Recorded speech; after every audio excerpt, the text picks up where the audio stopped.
BCB নির্বাচনী আরো জানাতে এই মুহূর্তে হোটেল সোনারগাঁও থেকে যুক্ত হয়েছেন আমাদের সহকর্মী নাজমুস সাকিব।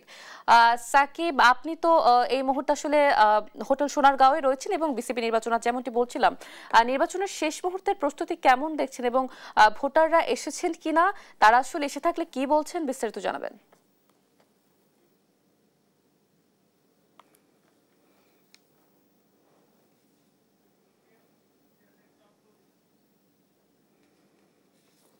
ঘটনার নির্বাচনটা হচ্ছে, এর ফাঁকেই হচ্ছে এবং আমরা তিনি আসলে সকালবেলা নাম প্রত্যাহার করছে এবং এর আগে কিন্তু আমরা নাম প্রত্যাহারের যে মহড়া ছিল দেখেছি, যেদিন নাম প্রত্যাহারের লিস্ট ছিল 1 অক্টোবর, সেদিন আসলে 16 জন আছে, তামিম ইকবাল সহ 16 জন নাম প্রত্যাহার, এরপর আরো 4 জন নাম প্রত্যাহার করেছেন এবং আজকে একজন নাম প্রত্যাহার করেছেন। সকলেই আসলে আমাদের নাম প্রত্যাহারের যে মহড়াটা, যে তালিকাটা, সেই তালিকাটা কিন্তু দীর্ঘ হয়েছে, যেখানে 23 জন পরিচালকের বিপরীতে আসলে নির্বাচন করার কথা ছিল।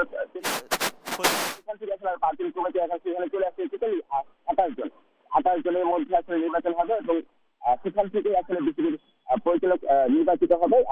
এখন কিছু সময় ভিতরে ভোট গ্রহণ শুরু হবে যে এটার ফলাফল, প্রাথমিক ফলাফলটা আসলে আমরা 4টার সময় পাবো, 6টার সময় চূড়ান্ত ফলাফল পাবো।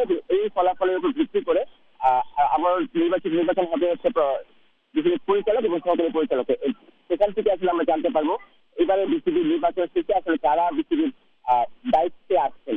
তো এই ছিল আসলে এখন আমরা